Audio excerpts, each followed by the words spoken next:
नमस्कार, धारा क्लासेज में आप सभी बच्चों का स्वागत है। बच्चों, आज हम पढ़ेंगे शंखचूड़ का चरित्र चित्रण। कारुणिको जीमूतवाहन पाठ में शंखचूड़ का चरित्र चित्रण अत्यंत महत्वपूर्ण है। जीमूतवाहन का चरित्र चित्रण हम पहले ही डाल चुके हैं। इससे आगे का चरित्र चित्रण है शंखचूड़ का चरित्र चित्रण। तो आइए शुरू करते हैं। परिचय सबसे पहले होगा परिचय। शंखचूड़ एक गुणग्राही सर्प है, जिसको सर्पराज वासुकी समझौता अनुसार गरुड़ का भोजन बनने के लिए उसके पास भेजा गया है। इसके चरित्र की विशेषताएं निम्नलिखित हैं। नंबर 1, दयावान। शंखचूड़ एक दयावान सर्प है। वह दूसरों के दुखों को सहन नहीं कर पाता। जीमूतवाहन के माता पिता एवं उसकी पत्नी की दीन दशा को देखकर उसका हृदय दया से भर जाता है। वह अपने को धिक्कारने लगता है कि मैंने क्या कर दिया। तो इससे पता चलता है कि शंखचूड़ कितना दयावान था। बुद्धिमान। जीमूतवाहन के माता पिता जब उसके द्वारा सुनाए गए वृतांत को सुनकर मूर्छित हो जाते हैं, तो वह यह जान लेता है कि ये दोनों उस उपकारी के ही माता पिता हैं। उसकी चेतना लौट आने पर, यानी कि उनके माता पिता की चेतना, यानी कि जब वो बेहोश हो गए थे, तो जब वे होश में आए तो उनके होश में आने पर वह उनसे कहता है कि गरुड़ ने जीमूतवाहन को सर्प न होने के कारण शायद खाया ना हो, वह जीवित हो। तो जीमूतवाहन सर्प नहीं है। सर्प कौन था?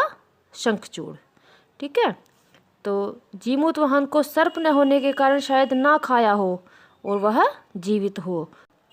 अंततः वह उसे खोजने में सफल भी हो जाते हैं। यह दोनों ही घटनाएं उसके बुद्धिमान होने का साक्ष्य प्रस्तुत करती है। सत्यवादी। अगला हेडिंग होगा हमारा सत्यवादी। शंखचूड़ सत्यवादी सर्प है। वह जीमूतवाहन के माता पिता से संपूर्ण वृतांत सही सही बता देता है।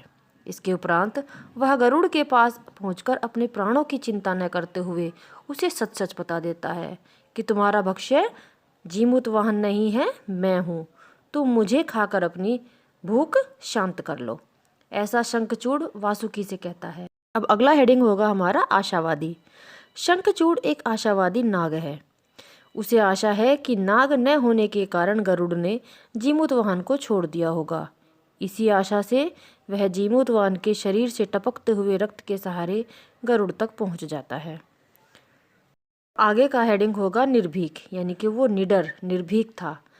शंखचूड़ एक निर्भीक सर्प है। उसे मृत्यु का भय नहीं है, इसलिए वह जीमूतवाहन को बचाने के लिए गरुड़ के पास जाता है और उससे कहता है कि उसका, यानी कि गरुड़ का भोजन बनने की आज उसकी, यानी कि शंखचूड़ की बारी है।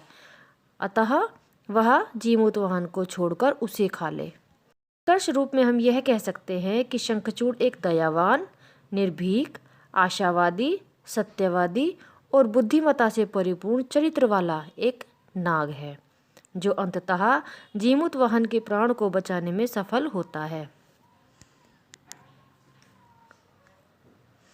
तो बस बच्चों, आज की वीडियो में इतना ही। धन्यवाद।